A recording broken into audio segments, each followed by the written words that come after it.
Good morning, everyone. Thank you so much for joining us today. We are thrilled to have you all here to join in this conversation with Michèle Flournoy. And a huge thank you to Michèle for joining us today. So a few quick housekeeping matters before we get started. So we just want to remind everyone that the presentation, discussion, and question and answer period of today's conversation are on the record.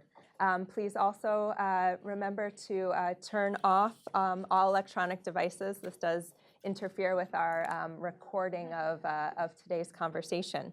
So my name is Jamila Biggio. I'm a senior fellow here at the Council on Foreign Relations in the Women in Foreign Policy program.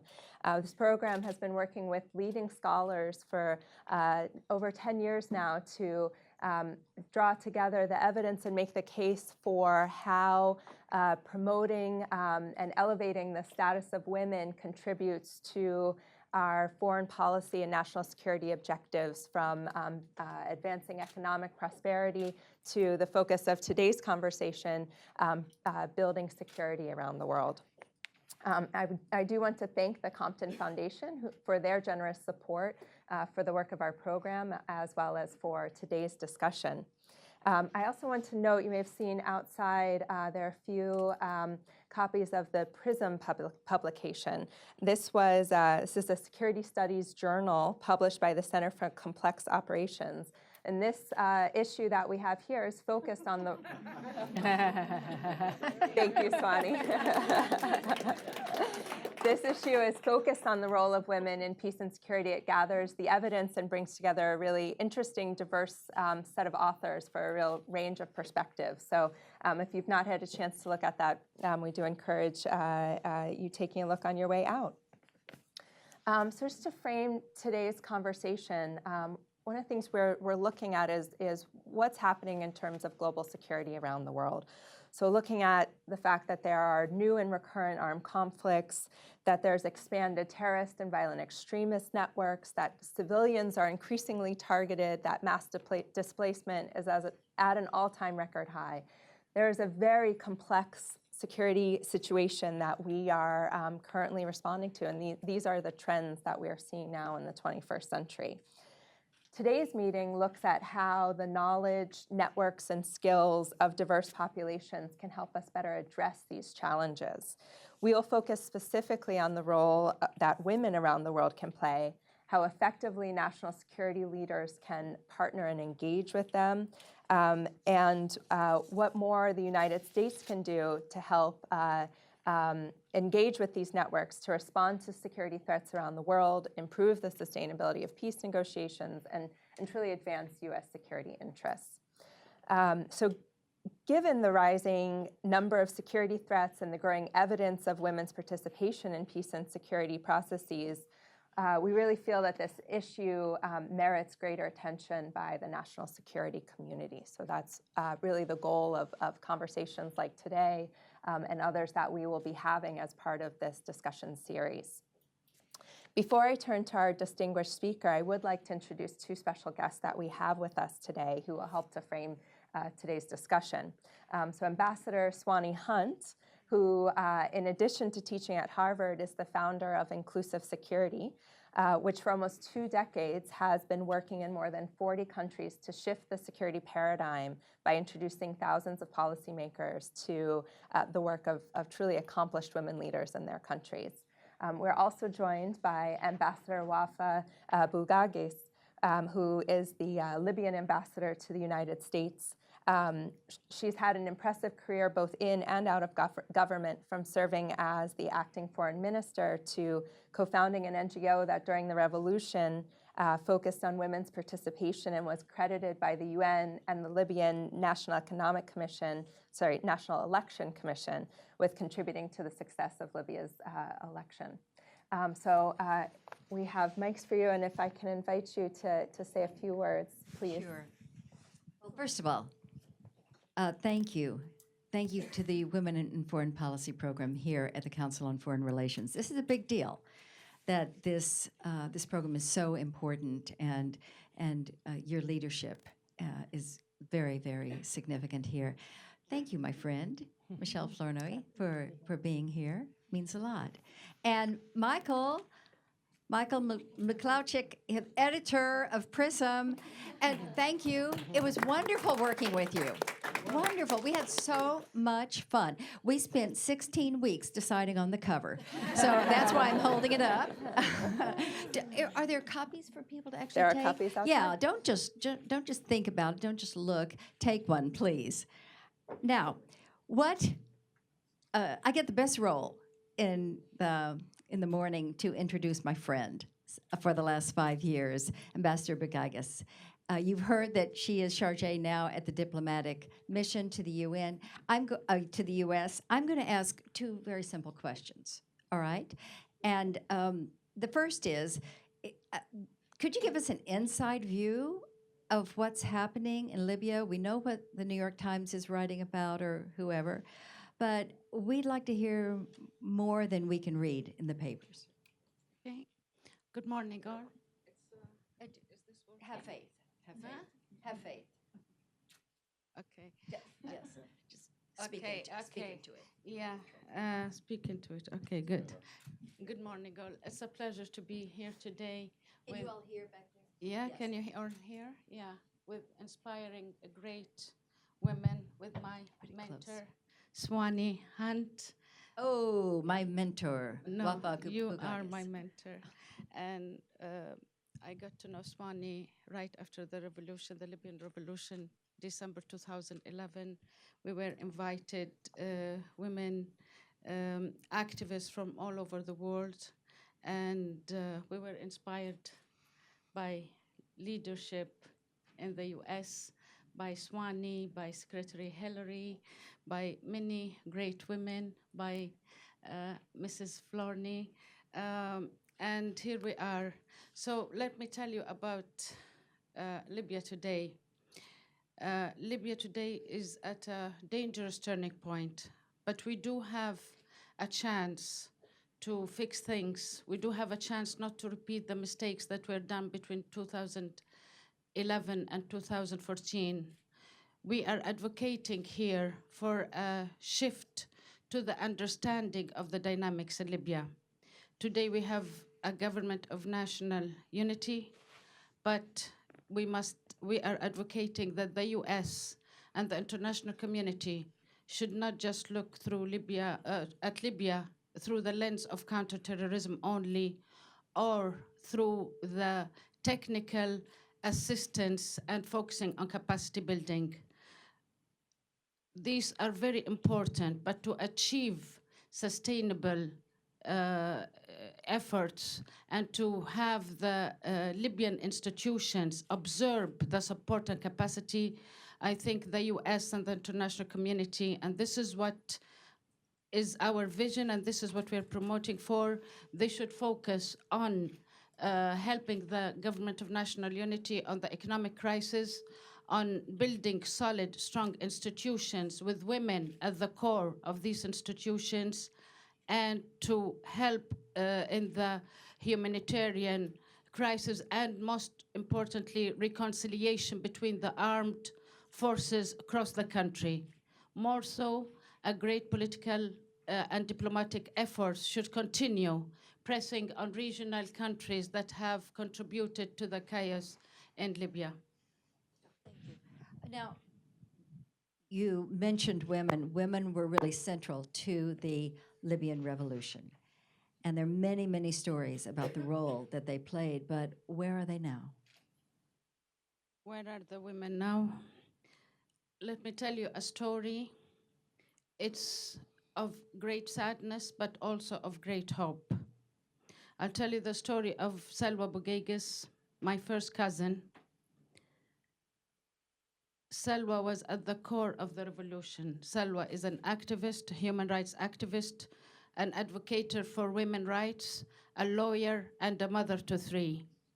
She was in the center of the Libyan revolution. She was in the politics of the Libyan revolution. On June 25th, 2014, at 7 p.m., she appeared on TV asking the Libyans to come out to vote, asking the Libyans to get out of their homes, to go to put their voices in the ballot boxes, She was saying that this is what we had our revolution for, to achieve democratic values and tools. People go out and vote. At 9 p.m., her home was stormed by a militia. 30 bullets were put in her body. Salwa's story is the story of Libya. But did we give up? My story is the story of women leaders around the world. Thank you. Thank you both. And I think one piece we just wanted to bring into today's conversation is the experience in specific countries and the experience of specific leaders like Ambassador Bergages to help anchor as we look at the broader trends and the broader case that's made. What does this actually mean when we look in specific countries and when we look at what it takes to actually encourage and support the role that women seek to play in their societies. So bringing back to looking at the broader trends and the broader case that is made as we look at where are the opportunities for women's participation, I very much like to turn to our distinguished speaker, and let me introduce her, although she requires no introduction. Michèle Flournoy is the co-founder and CEO of the Center for New America's Security. And from 2009 to 2012, she served as Secretary of Defense for Policy, where she advised the Secretary of Defense on national security and defense policy, oversight of military plans and operations, and National Security Council deliberations. It is a seat from which we're very eager to hear her perspectives on our broader conversation today. So please join me in welcoming Michèle with us today. Thank you. Thank you very much. So I'd like first to look at the global context. I'm very interested in your thoughts as you look across the landscape. What do you see as the most significant global security challenges that the next U.S. president will face? Well, let me just first say thank you, Jamila, and thank you to both ambassadors for being with us this morning, and to CFR for really hosting this conversation. It's such an important one to be having at this time. I think as we look out at the security environment globally, it's probably one of the most complex and dynamic and daunting periods that we've seen in many decades. You have multiple challenges facing any administration going forward. I think the most immediate challenges are coming from the rise of violent extremism, the morphing of the terrorist threat, its persistence, its spread, the fact that it is destabilizing so many countries in the world, and also posing real threats to Americans, both at home and abroad, our European friends and allies, and so forth. And if you look at the Middle East in particular, you really see a region in crisis, a crisis of governance, of the fraying of the social compacts, the questioning of international borders, just an incredible turmoil, several ongoing civil wars that are threatening to destabilize countries on the periphery, the largest refugee and IDP crisis since World War II. And then if you look, but that's not all.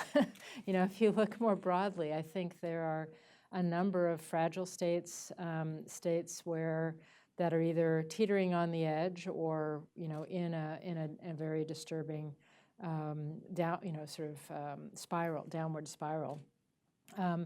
And then you also have real threats to the international order, both from declining states and rising states.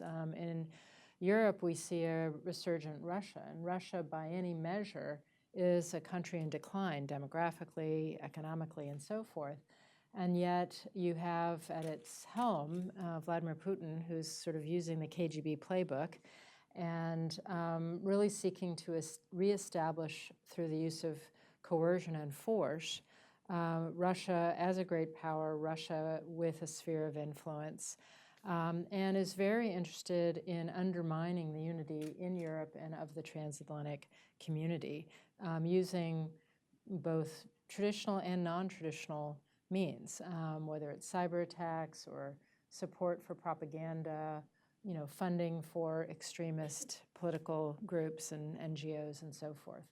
And then in the Asia Pacific, I think you have the rise of a China where, we have both areas of very important cooperation, but also areas of potential competition. And I think the jury is still out as to whether China will fully integrate into the rules-based order. Unfortunately, under the Xi regime, the evidence has been mounting that they are going to challenge that rules-based order, including taking unilateral steps to change the status quo, as opposed to, sort of fully leveraging the order to its advantage. So, and then you have persistent threats like North Korea that's pursuing the ability to put nuclear weapons on ICBMs. You have continued bad behavior by Iran, even though it has signed the nuclear accord. You have proliferation concerns. You have climate security. I mean, there's just so many challenges out there.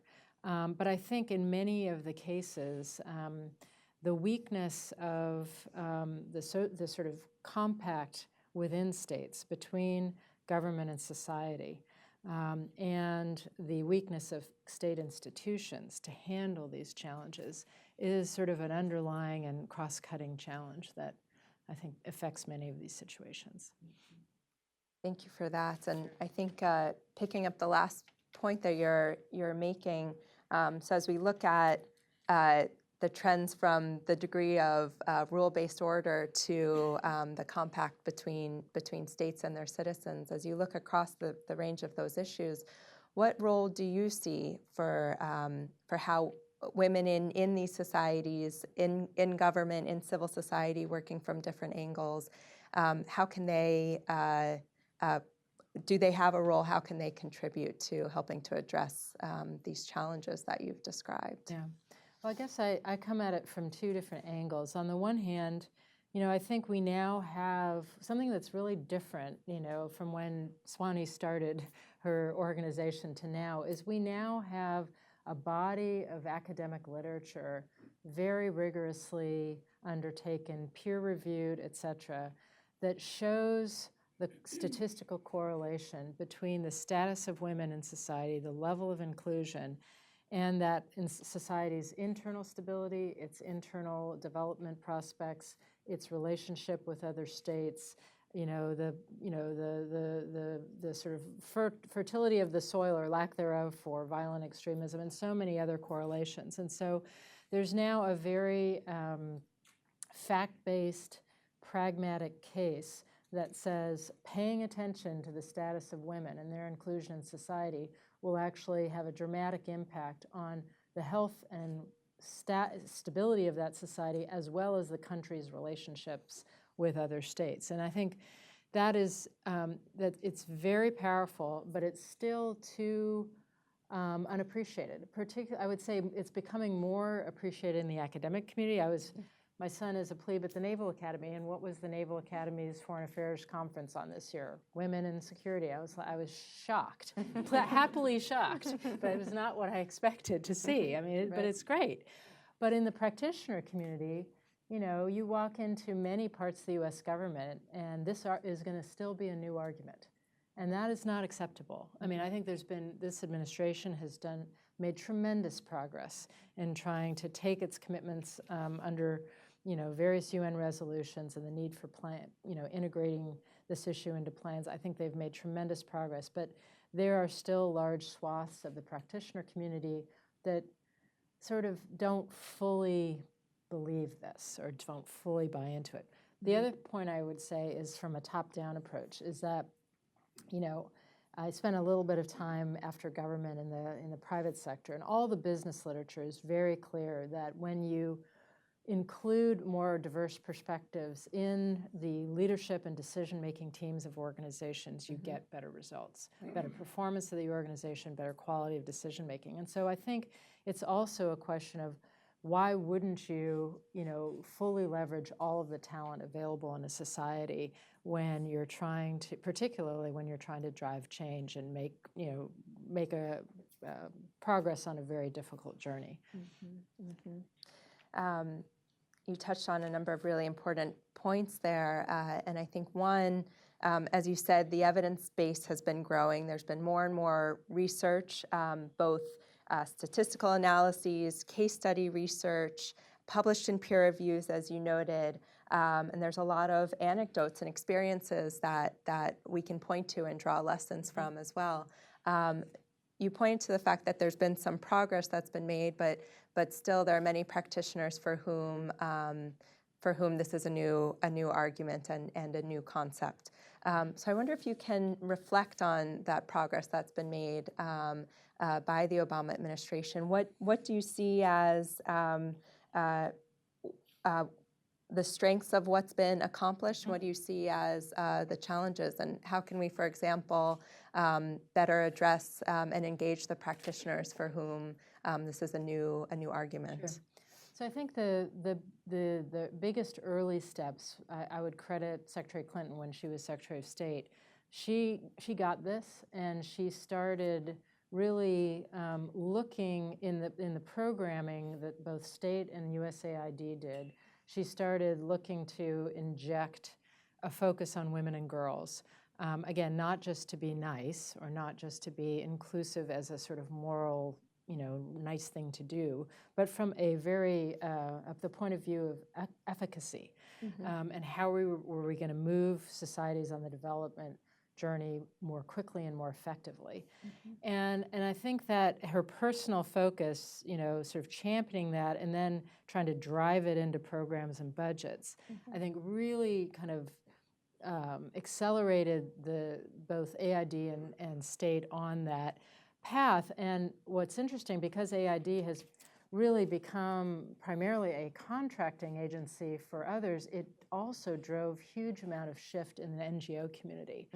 I now sit on the board of CARE, and CARE is really become focused first and foremost on the women and girls as the sort of vanguard of the best practices in development. Anyway, so I think that was kind of the first chapter. And then I think the administration, I think the White House should get great credit for being serious about developing an action plan for the U.S. government and driving it into the other agencies. And where I saw it was probably the most unlikely corner, which is DOD, but which required a significant education effort, which still needs to be ongoing.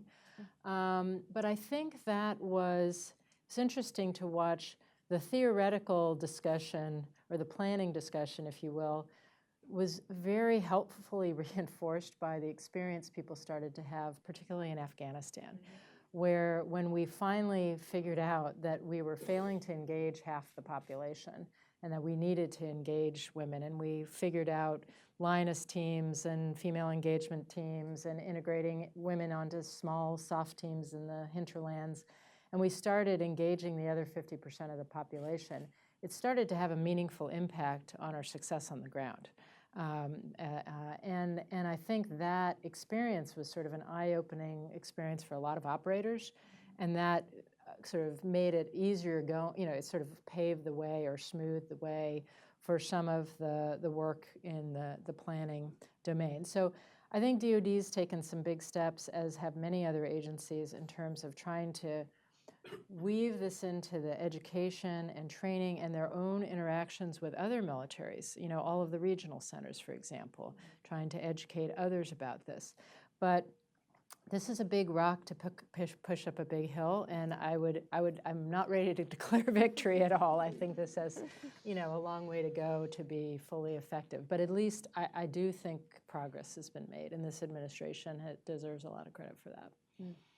Well, that leads perfectly to my next question, which is what are the next steps? So as you talk about the big rock to push up the big hill, both within looking at the Pentagon and then as well as looking across the work of the U.S. government, how can it better engage the diverse networks and experience and perspectives of women to help advance our security objectives?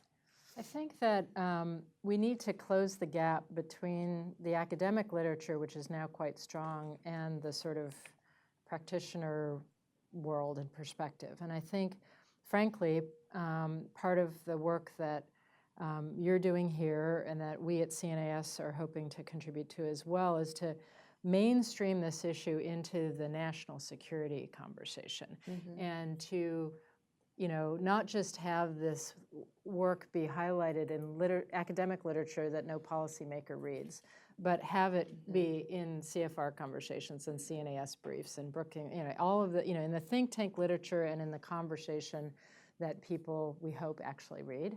That's a big assumption, I know. But then to, I think, try to get down to brass tacks in terms of really using this as a framework for evaluating a lot of our programming, how we're framing programs of institution building, capacity building, conflict resolution, mediation. I mean, just have this be a thread. We're always asking the question, where are the women? Are they fully included? Are we fully leveraging that the power of this insight? Again, I think it's going to take continued education and continued sort of vigilance across multiple agencies. But going into a presidential transition, it's an opportunity. It's a risk and it's an opportunity. If you risk losing the focus that this administration has brought to this issue. If the leaders that come in are not sufficiently aware, open, to this set of arguments, but it's also an opportunity if you get people who do get it. That it's an opportunity to put new energy and momentum behind this at the outset of an administration to try to drive it farther forward. Right. Thank you. I think some of the points you just made really touch on some of the goals that the U.S. National Action Plan on Women, Peace, and Security laid out, which was to change the traditional practice, to change the mindset that the U.S. government is looking at. Are we asking the question? Are we looking at who's at the table, who's participating in these efforts, and make sure that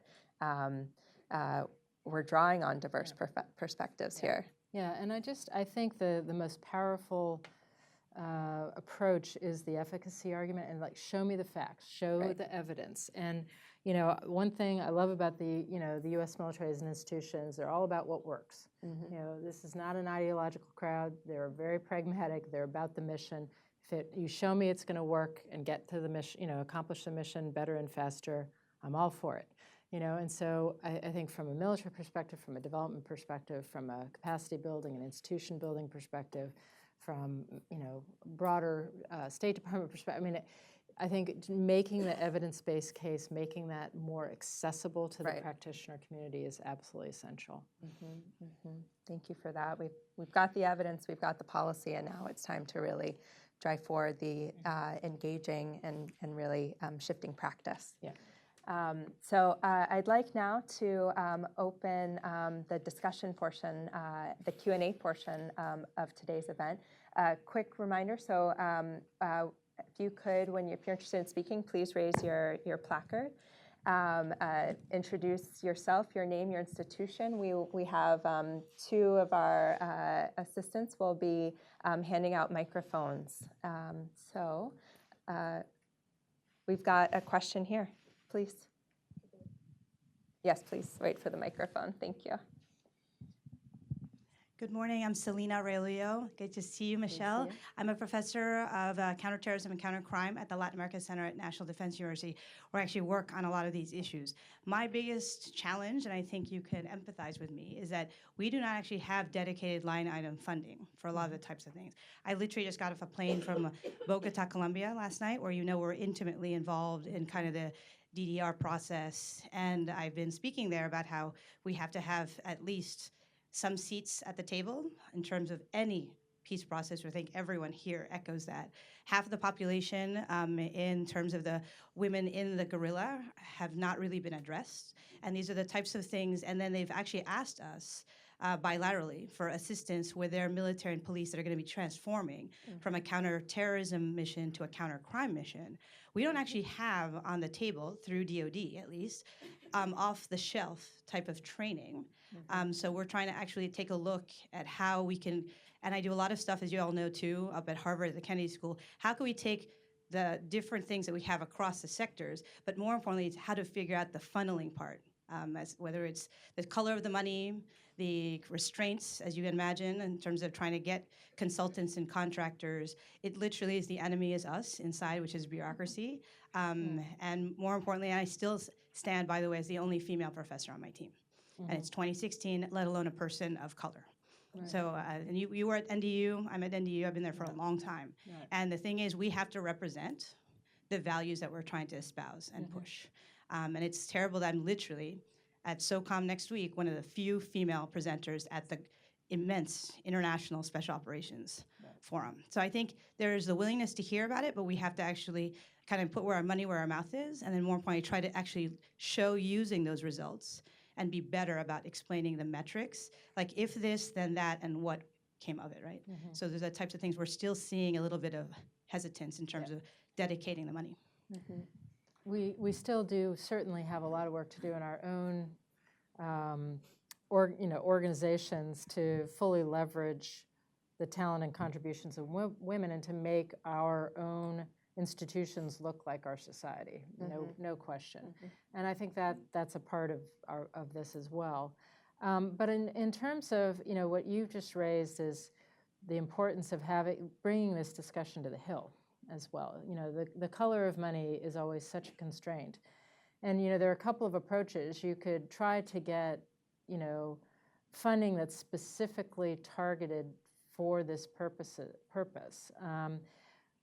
Or you can simply make it a policy prerequisite in how we use the funding that we have for traditional purposes like security sector reform, what have you, and just say, look, we understand that part of making this effective is making sure that women are at the table. Any program that we design and fund is going to meet that criterion. Or you might try, my feeling in Washington, you never know which route is going to actually pay off. So, try both approaches. But I actually think that there's a big, heavy lift on the Hill in terms of educating members of Congress about this issue and the importance of this. But absent, a dedicated line item, there's a lot we can do just in terms of internal policy priorities to make sure that we are designing the programming in a way that sort of ensures that inclusion happens. Got a question here with Sarah.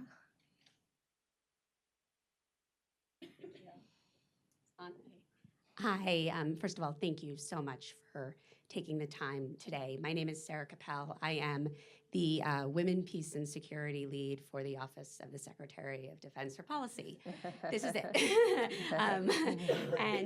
You speak, I have so many questions, but the one that I wanted to specifically ask you is you speak about the efficacy argument and the evidence base. And having done this for, 4 years now, starting with when Jamila was at GWE, with DoD, we are still struggling to, there is a great deal of evidence, particularly with respect to women's roles in participation, with respect to participation in peace processes. That is where we see the most evidence. But we are still struggling within DoD to show how implementing the National Action Plan directly contributes to a measurable increase in the security and in the operational effectiveness. And that is something that I believe, having to make this pitch all the time, that we need to have in order to really sell this argument and build it into the DNA of the department. What do you have any recommendations? What do you recommend? We have even the pieces from Afghanistan are primarily anecdotal. And what recommendations do you have, if not for efficacy, other recommendations for really building this into the department's daily business? Once again, thank you so much for your time. Sure. I think I would love to see whether they're full case studies or vignettes. I mean, you know, you're right, a lot of the evidence in Afghanistan is anecdotal, but so let's leverage that. I mean, let's you know, collect the vignettes. Let's do some case studies to show where the difference between where inclusion has not occurred and where it has occurred, even if it's not as fulsome as we would have liked. But to try to start building the not just the sort of the statistical correlation kind of approach, but like a vignette and case study approach. Because I think logically at some level people understand this. I think it would be helpful to have more examples, whether they're historical or more recent. And then I think a lot of what people in DoD sort of stumble on is, okay, the so what? Okay, so what do you want me to do differently? Mm-hmm. And how does this actually work? And you know, it's the putting it into practice. What exactly are you asking me to do differently? And I think that's, you know, again, helping to think through, okay, well, how would this change, you know, the design of a campaign or a concept of operations or approach to a mission? I mean, it's taking it to that next level. Not that that's going to be dictated by you and OSD, but it's more of a framing the conversation, helping to frame that conversation to, you know, to work through it. This would also be a very interesting area to do some kind of tabletop scenario-based wargaming of thinking through what would this look like and what would the impacts be? Yeah. If I may comment, you can call it anecdotes, but you can also call it qualitative research. Mm-hmm. Yeah. I think this picks up some of the last question of having some of these off-the-shelf tools and, you know, some of these resources that can be used to help answer the question of now what? How do I actually put this into practice, as you said. Yep. Great. We have a question here. Again, thanks for doing this, Michelle. Appreciate all of your contributions. My question is oriented. If you could introduce yourself. Oh, I'm sorry. Jamie Morin, Department of Defense.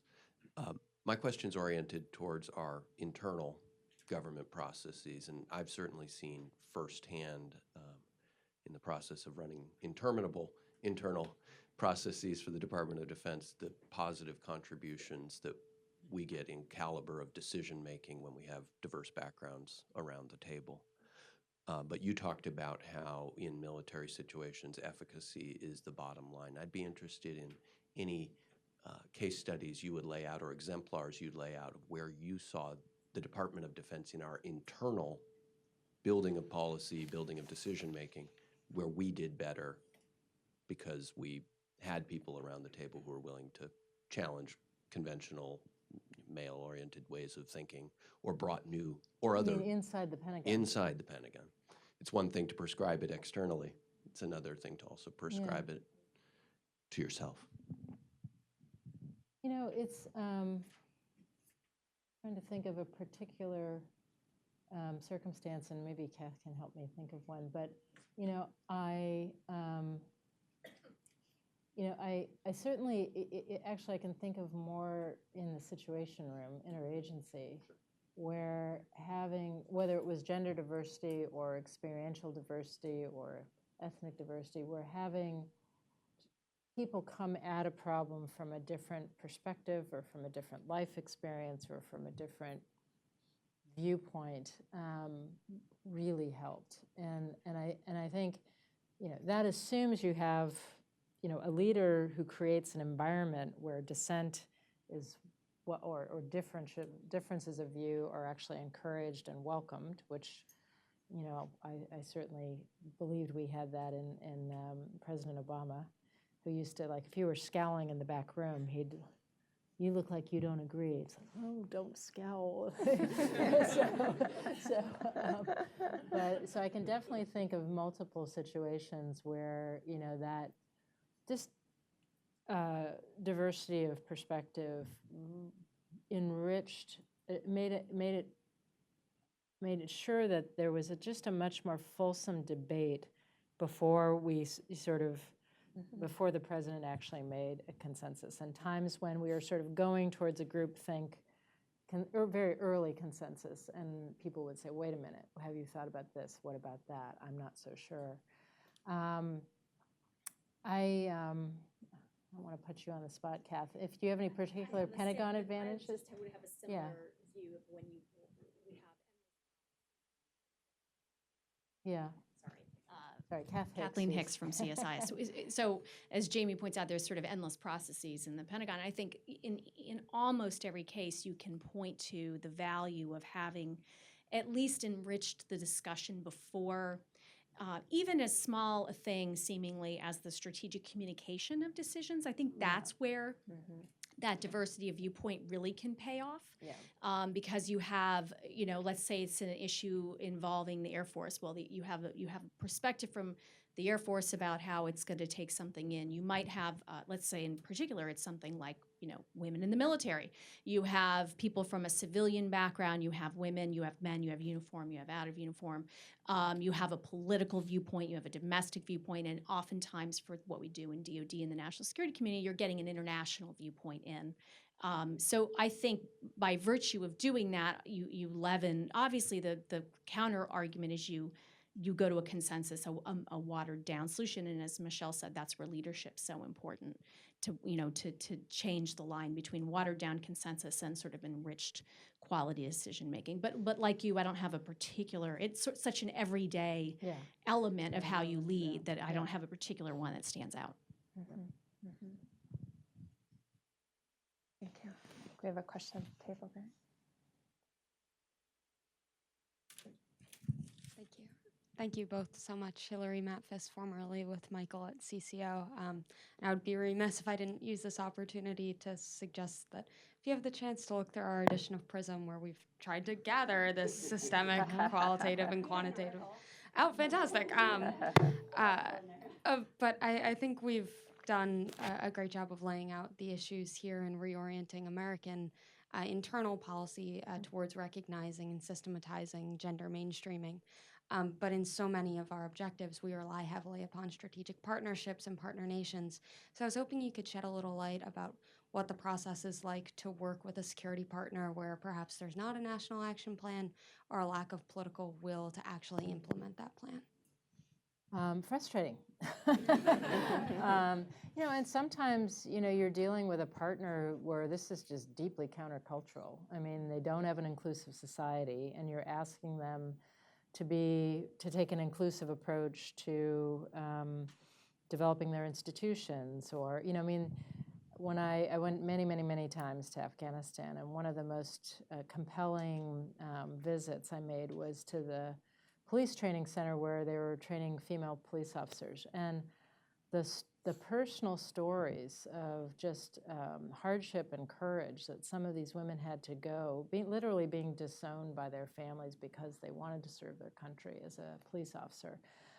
Just, heartbreaking and also inspiring. But it's very difficult when the sort of there's no basic acceptance, and there may even be hostility to the evidence that you all have assembled so well and the argument that we're all making here.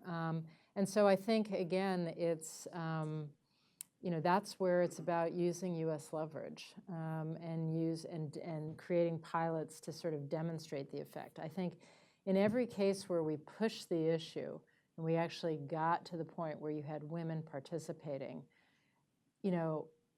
over time, at least in the people who were able to observe that directly and see the benefits directly, we started to change minds. I mean, I'm not suggesting that you changed minds in the broader society necessarily, but it's something that I think the U.S.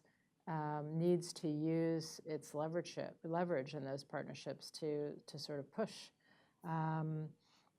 And different choices about how to do that, but I think it's important to attempt to do so. Yeah. Thank you. Yeah. We have another question here. Hi, Ken Yellowitz, retired State Department, now at Georgetown. Could I turn to Russia for a moment? The post-Cold War security structure in Europe is pretty well dismantled. The Paris Charter, the Budapest Memorandum, are all pretty much gone by the wayside. How would you go about in a new administration of recommending what to do with Russia? How to deal with Mr. Putin? Well, I think we need a multifaceted approach. I mean, the first thing is I do believe this is a leader who, if he perceives weakness and opportunity, he will exploit it. And so I do think sort of reconstructing a credible deterrence posture without going overboard and becoming, overly provocative is kind of project number one.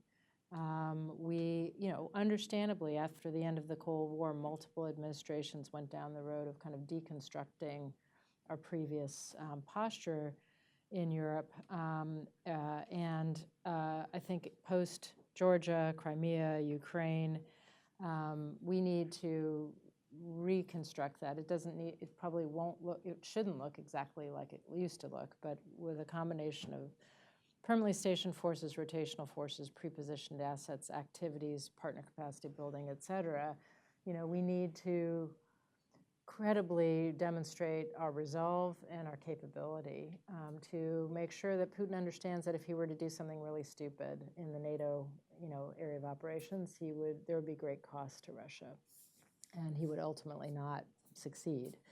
But we also need to he's really good at climbing way up high in the tree, and then not knowing how to get down. We need to help him figure out how do you climb down. And I'm not saying we make it easy for him. I'm not saying we shouldn't lift sanctions until he actually implements Russia's obligations under Minsk II, which they have not done. I'm not saying but I am saying we need to always be articulating and showing him the path to climb out of the tree and come back into the sort of good graces of the international community. Not that will necessarily do that, but look, his economy is in shambles between the sanctions and low oil prices and the failure to diversify. This is a country that is hurting and it's going to get worse, not better. Now, unfortunately, the Russian people have demonstrated historically many times their kind of infinite capacity to suffer and support, leaders that they perceive as strong nationalists and so forth. But, I do think we have to try to, this is the hard part, think about as you keep the pressure on him and you try to both deter bad behavior and incentivize better behavior, what is that path out of the tree? And I think that's what we're struggling with. And it's made more difficult by the fact that we don't have good communication channels. We don't have good ways of reaching him directly, nor do we have a particularly strong grasp of who he really listens to anymore. Because most of the people we thought he's listened to in the past have been disappearing from the inner circle. So it's a tough problem.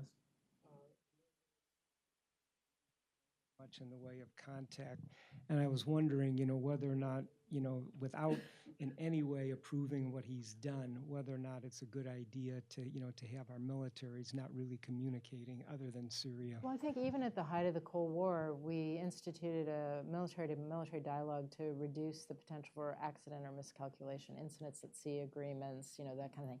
I think that's where you start. That's where you start. You try to make sure that when we're operating in proximity, we don't, and there is an accident, there is provocative behavior, there is miscalculation, that it doesn't necessarily escalate into a conflict that nobody intended. That's where we start.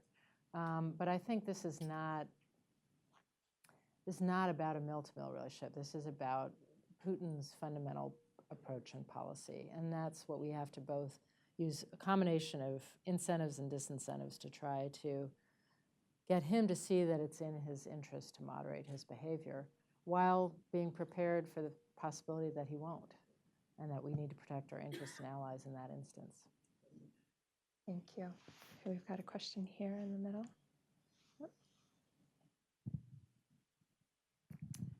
good morning. I'm Susan Reichley. I'm the counselor of USAID. And I first just wanted to share with everybody that we actually are undertaking some case studies on the area of women, particularly in areas of violent extremism, because there's often an assumption that women are either the victims or they're perpetrators. But as we all know, that they're very key to the building resilient communities. And right now we're doing this in the Middle East and North Africa, and soon in the Lake Chad Basin and East Africa. The question I had for you is something that we're struggling with, not only within USAID and the State Department, but it's obviously the 150 account, and looking at, you started obviously talking about the rise of violent extremism, and obviously women are just key in order to help us address this issue.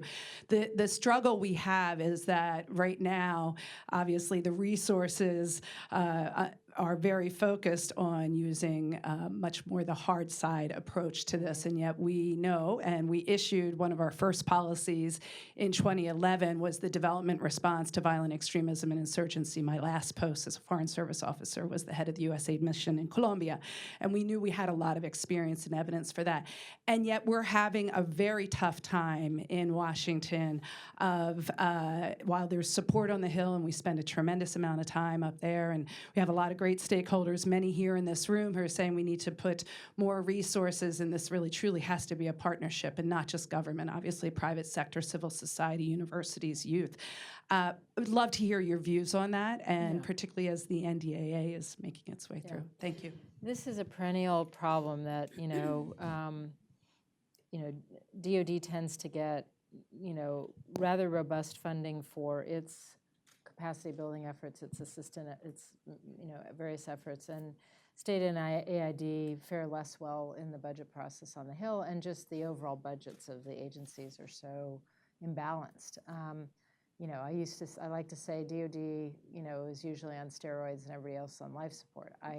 Now that's a little bit different under sequestration and, a world of the BCA, but I think the imbalance is still very persistent. And, so I think there's sort of several approaches that I would encourage you to think about. One is to forcefully make the case on the Hill, educate people about why this is a critical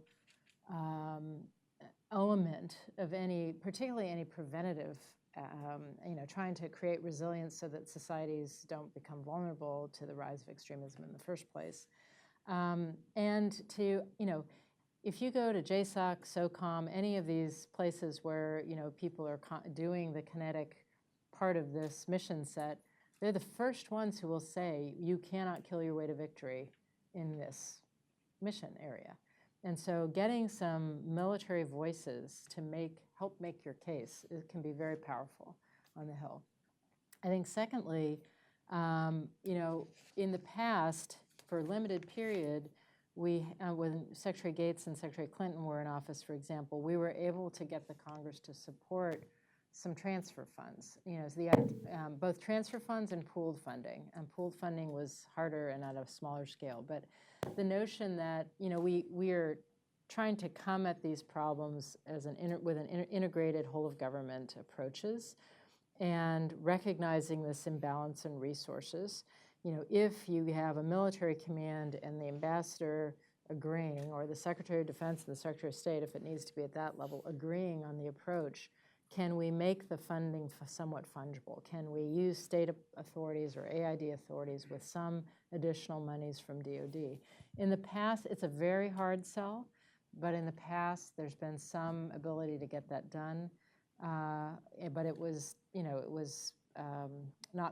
wasn't sustained. So I think you have to go back on the Hill and try to reopen some of those. And again, I think having sort of uniformed military officers who get this and see the value of this and want it to happen, particularly COCOMs, field commanders, that can be very powerful. I remember going up with Dave Petraeus by my side, going to the Defense and Appropriations Committee, and then the State Appropriations Committee, to make this case that we needed this ability to move money across. And again, for at least 1 year in Afghanistan, we got it.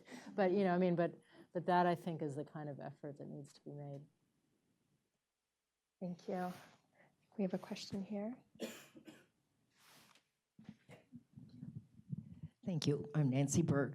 I wanted to start out by saying it's really cool. Who would have done it other than women to have a wonderful new way to start a program with a mini conversation, a mini interview, fantastically informative. But my question is about how we and the rest of the international community can best support the women themselves and encourage them and empower them to be the players who are at the peace table or to be the leaders in the country, what some of those programs are. It's a bit more specific than what we've been talking about, but I think it's important that we nurture the women themselves. Thank you. I think Ambassador Bergagas's experience speaks to the fact there are women in all of these societies who at all levels are working to take up this charge. And there's some interesting experience on how to tap those leaders. Do you have some from your experience if you'd like No, to? I don't. I really haven't worked at that sort of ground level on the DoD side. My main exposure has been through my experience with CARE, where it's about both making the recipient, the grantees, the women, making women the grantees. So they're actually, getting the micro-entrepreneur grant or getting the grant to lead some project or participate in some project directly, as opposed to giving the grant to the village elder who's the man and then inviting the women to participate, actually making the women the accountable, responsible parties for executing a given project or program. But also a huge amount of work on leadership development, on women's empowerment, training and skills building among women. But I am not the expert. I would love to hear from Swanee and Wafa on this. Yeah, I have to edit you. Okay, please. Well, if you'll forgive. You, in fact, hosted a meeting that we requested when you were at DoD. Yes, with Afghan And women. that's right, we had 6 Afghan women leaders. I thought that we were going to come in and simply meet with you.